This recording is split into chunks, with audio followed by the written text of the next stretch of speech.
Good afternoon, and welcome to given by Chaplain Tah. Chaplain Tah is the SRU and MEDAC chaplain. And in this spirituality class, which is going to be our first virtually, I invite you to come with me on this journey where we try to identify some of the easiest ways, to maintain a good life, a happy life, a joyful life, and a life we all desire. And the text we hope to use for this spirituality training class is a beautiful text by Brene Brown. Brene Brown is a wonderful, also a great writer. And the text is The Gift of Imperfection. Now, you know that every human being that I know on earth truly wants to be happy. We seek happiness. We want to be joyful. There are times where we go after a good life as though it was an object that you could go after. The object that you can go after. A happy life isn't an object that we can just pursue directly. You want to be happy? There are things you have. I want to be happy. I want to have a good life. It is those things that I do well that bring me to a happy life, to a good life, to the kind of life I want to have. Brene Brown, does have this theory that I kind of buy. She says if you want a happy life or a joyful life or the kind of life you want to have, there are certain things you have to do first. Instead of just going after, you know, all of those goals, all of those values, all of those objectives, see they are valuable. It says first of all, focus on the things that are on the way, the things that need to give way, just so you could drive and sail smoothly to where you want to be, where you ought to be, and where you deserve to be.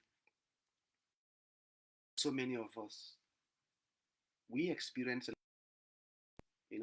wanting to be perfect, wanting to be right, wanting to be the kind of person everyone expects us to be. Maybe our parents, if you're married, your spouse, if you have children, your kids, if you're a teacher, your students.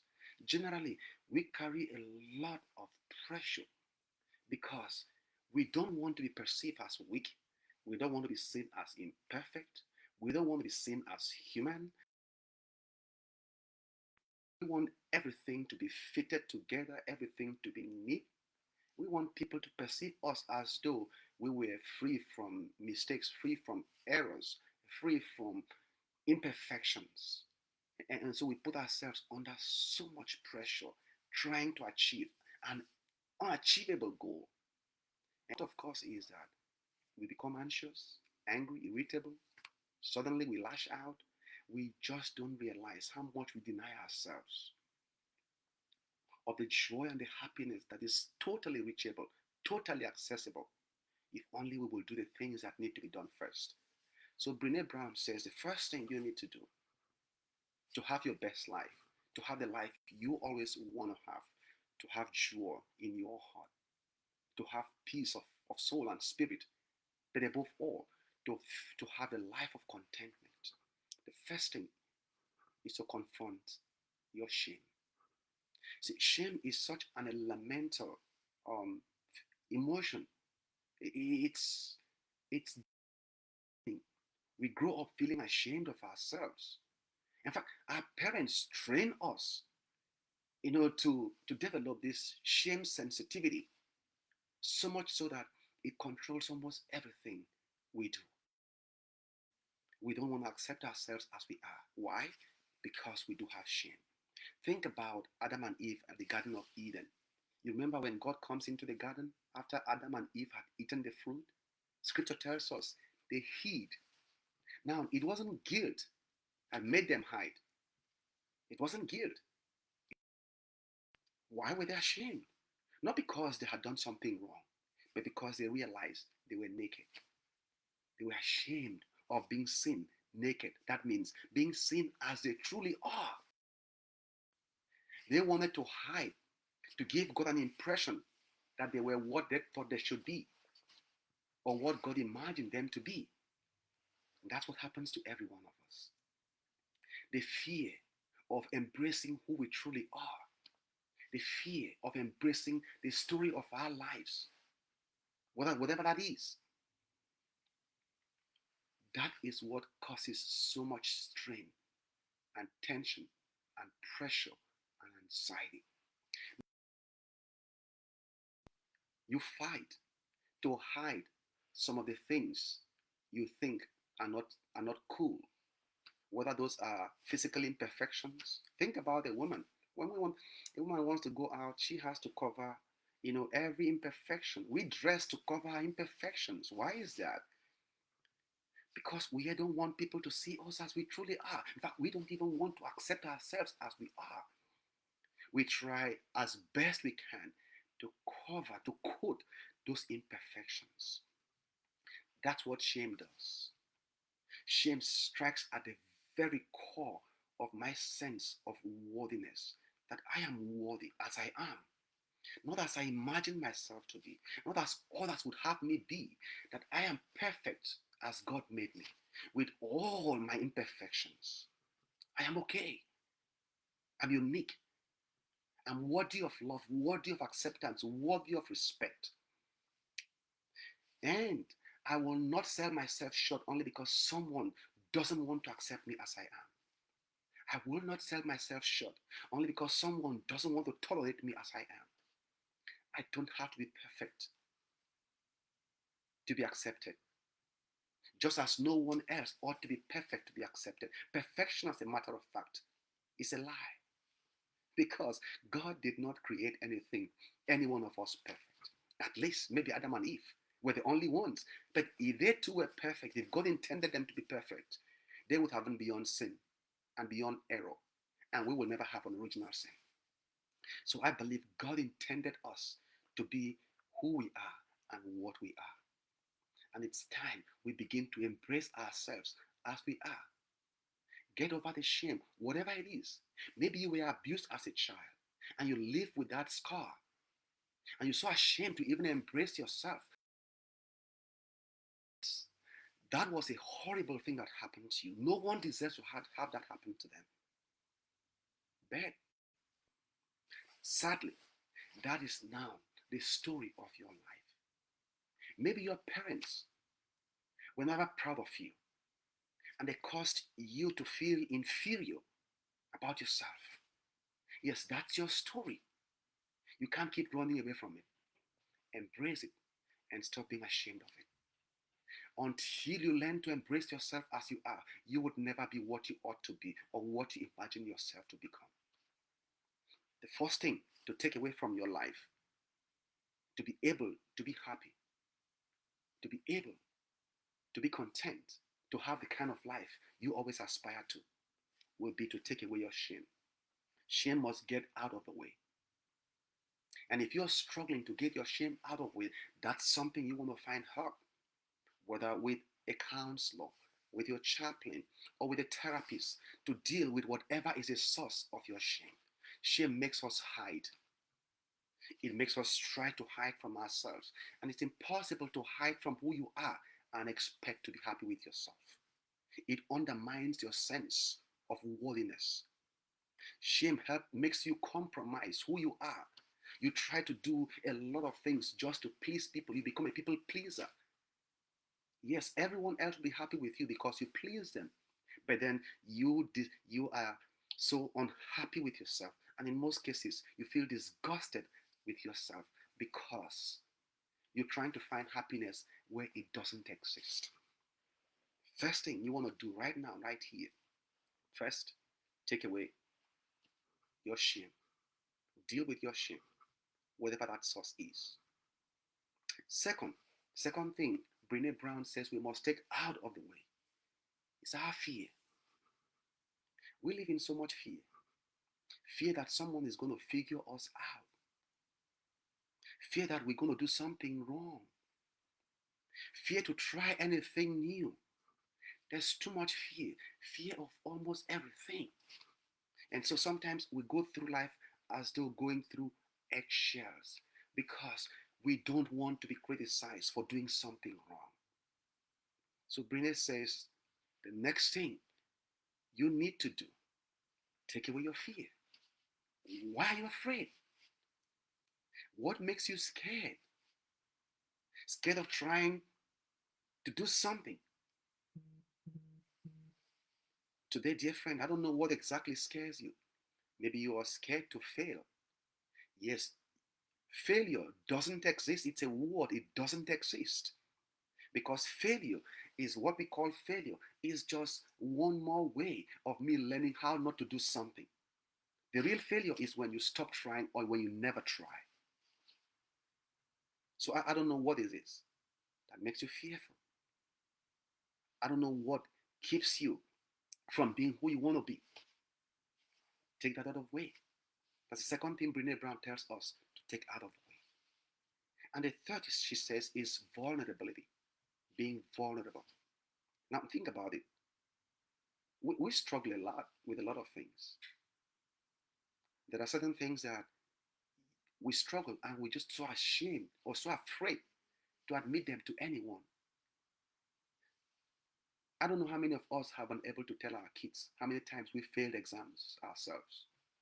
That's not something we want them to see because we expect them to see us as perfect. We fear to be vulnerable with people. And Brene Brown says, until we are willing, until we stop fearing vulnerability, it's going to be so hard for us to truly be happy. Why? Because there's always a closet you're working everything to protect from others.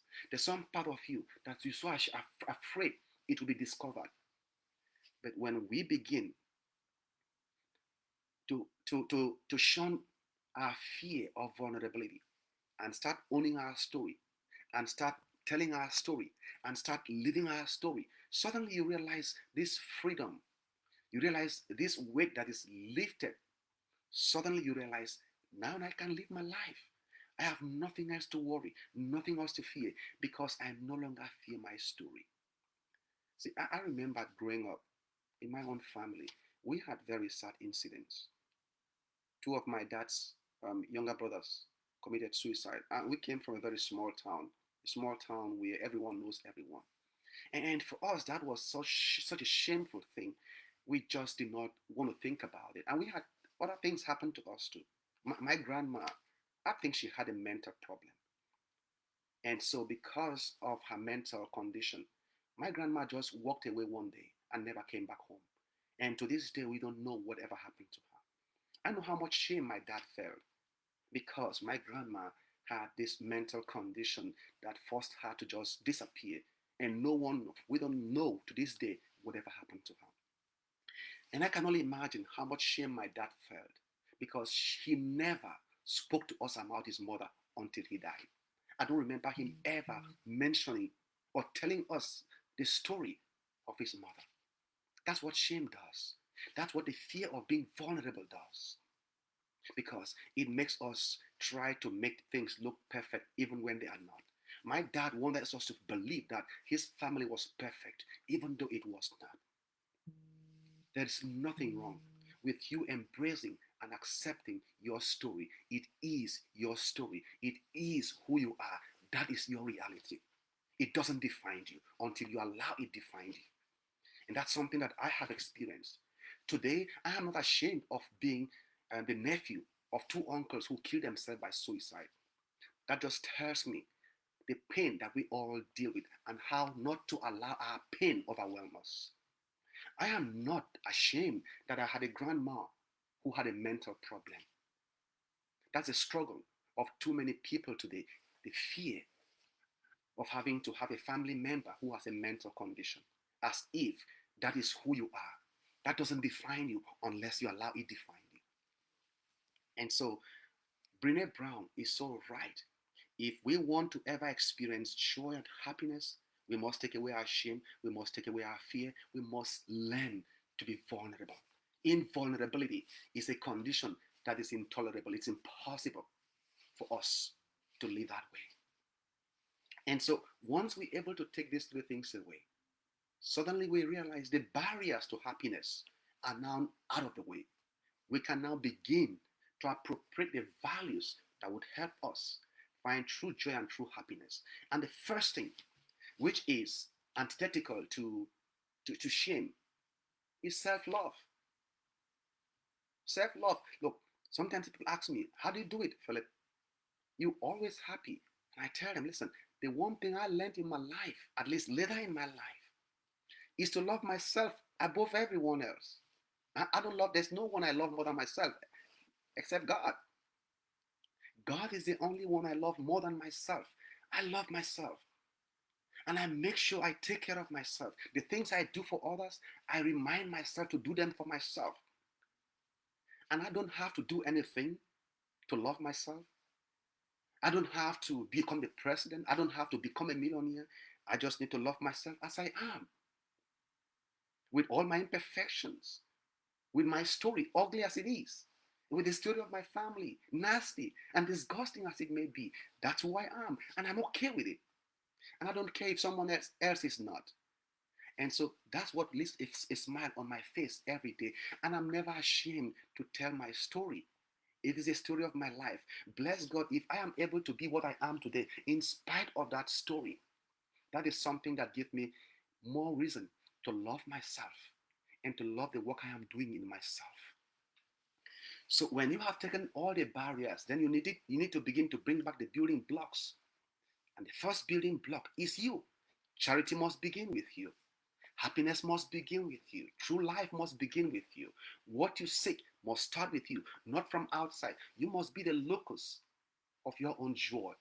Don't look for your joy in something external to you or something outside you, not in your husband. Your husband, yes, may add some value to your life, but your husband cannot be the source of your joy or your happiness.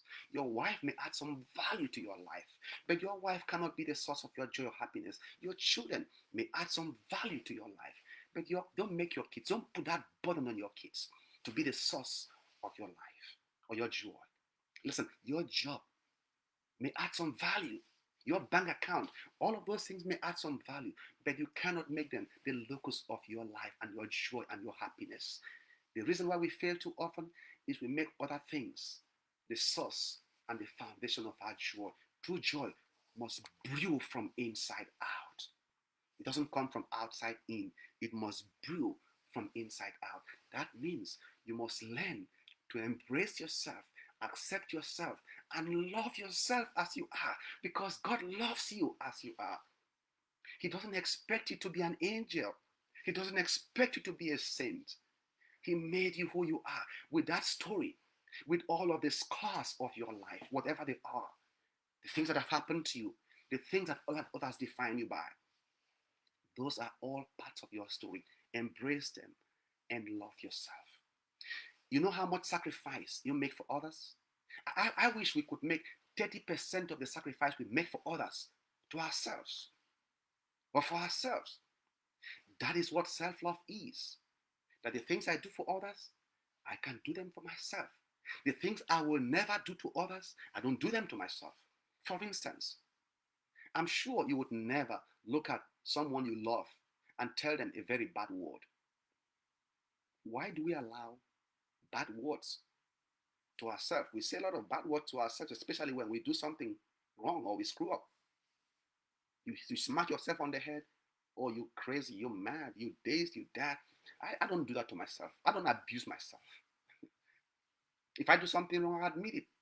I fix it and I move on. But we must first, above all, learn self-love. Find out what that means. And if you need to, maybe understand exactly how best to behave towards oneself, to truly demonstrate self-love, yeah, we could talk about that. But that's the first thing you need to do as the first building block that you need to put in place to build the best life possible for you. Self-love. Second, gratitude. Now, gratitude is our awareness of the blessings life is given to us. Because we look and pay attention to the things that didn't happen, the things that we don't have, the things that we lack. Now, each time you look at life from the point of view of lack rather than abundance, this is what you get. Because you look for everything to put you on the downside. You become a downer. But if you look at life and see the many things life has given to you, the many blessings life has given to you, if you wake up every morning and just identify three things to be grateful for, you realize you will find more than three. Because every day, life gives you an opportunity. Life gives you and adds something else for you to be grateful for. But because gratitude isn't something we practice every day, at times we practice almost always scouting for something that is wrong. Our news, whether we watch the news or we hear stories, we only hear sensational stories of things that are terrible, things that are awful, things that are bad. And suddenly it looks as if the world is such an ugly or terrible place. But I have taken time to look at the world, and each day I use myself as an example. I can count in my left hand the things I do wrong in a day, but I could never count the things I do right in a day.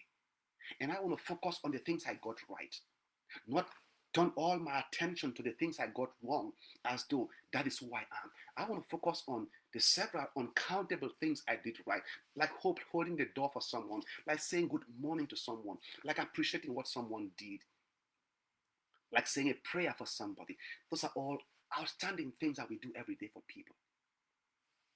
But we never focus on those. We always look for ways to keep ourselves down, to keep ourselves miserable, to keep ourselves anxious because of something that didn't happen. So gratitude is the next building block you need to bring into your life. Learn to be grateful. Always look for something. It doesn't matter how bad things are. There would always be a silver lining, something to be grateful, something to be thankful for. And finally, practice joyful living. Practice joyful living. A few days ago, I shared a word of the day. I talked about cultivating laughter. Listen, I laugh a lot. I enjoy a good laugh. And something doesn't have to be good. I don't have to find something spectacular out of the world to make me laugh. I just laugh because I want to make sure that I fill my life with light and laughter and joy. I practice joyful living every day. And that's something that you must, it doesn't just happen. It has to be intentional. You have to learn to be joyful. You have to learn to be happy. You have to practice laughter and a good laugh. You have to practice humor. Don't always keep a sad face. Yet we know we carry a lot of stress and burden in our life. We know a lot of things, a lot of bad things do happen. But just as we practice sadness, I wish we reverted that and just practice joy every day in your heart. But fundamentally, dear friends, to do all of those things I said, you would need something else. You would need courage. Now, courage is different from heroism. Heroism is because today we seem to conflate courage with heroism. Now, heroism is doing something so out of the world, like laying down your life just so your teammates might survive. Yeah, that's heroic. Yes, courage is at the base of all of that, but that's heroism. Sometimes we're looking to be heroes, to do something that no one else has done, something that puts us on the news. Now, don't worry about that. Practice courage every day. Courage is you being able to accept yourself as you are, even when others will not. That's a lot of courage. Courage is me accepting the mistakes I made, correcting them, and moving on, not dwelling on them and dying because of them, even if others would want me to die because of them. Courage is me accepting my story, accepting the story of my life, and being able to be vulnerable. That is courage. Courage is me telling someone that I'm offended by what they said, and not just walking away and making it look as if things are okay when they are not. Courage is me being able to share my feelings with someone, good or bad feelings. I don't care. I can share them with you, especially if you are the source of those feelings. Courage is me being able to set boundaries just so that I don't allow people to take advantage of me, exploit me, make the most of me, and of course, turn me against myself and get me angry because I'm sacrificing much more then I'm getting back. That's courage. That's the kind of courage we need to free ourselves to be the kind of people God intended for us to be and to find true joy in living. Now, like I said at the beginning, these things don't just happen. They are not natural endowments. They are predispositions God placed in every heart. We need to activate them. We need to turn on the switch. We need to practice all of those values. And if we do all of this, suddenly you realize instead of pursuing happiness, you are slowly building the building blocks, laying these little blocks here and there to make for a happy life, to make for a joyful life, to make for the kind of life you hope to live. Look, I can testify to you that it's possible because over the last few years, I have been practicing these things and I see that they work. I live with less anxiety. I live with less shame. I live with less guilt. I am better able to appreciate life. I'm better able to be joyful. I'm better able to be grateful. I'm better able to self-love, practice self-love. When you do all of those things, I believe suddenly, before you realize it, your life is changing. People are looking at you and like, whatever happened to this lady? Whatever happened to this woman? Whatever happened to this man? And for us Catholics and Christians everywhere, we are moving towards the season of Lent. Lent also offers you the opportunity to recalibrate your life, to take stock, to reevaluate the things that you are doing that have not worked for you, and think about the changes you need to make and bring in the things that will work for you. This is one of the best opportunities to do that. And we can just start a new journey for your life. My prayers, dear friends, are that we would have the courage and summon the courage to face our shame, to face our fear, and to overcome this pressure we put on ourselves, the pressure to be perfect. You don't have to be perfect. Accept yourself as you are. Love yourself as you are. Find reasons to be grateful with your life as it is. And of course, practice joy every day. May the joy of God fill your heart. May the joy of God fill your soul. May the joy of God fill your spirit, especially in this season of Lent. Normally, I will end my reflections and end anything I do and everything I do by reminding you that you are Almighty, that you very much, and He's waiting for you to fall in love with yourself as He has with you. For the next classes, I will make sure that I send information and invitation to all of you to participate for future classes. We will also be taking some Bible studies virtually. This is the first. We're just trying to see how things would work going down. But it's always an excitement, to share moments like this with all of you. I hope this was helpful to you, whether you're hearing it now or hearing it now after. If you forget anything I said today, don't forget this, that you are loved beyond measure, beyond what your mind could ever imagine.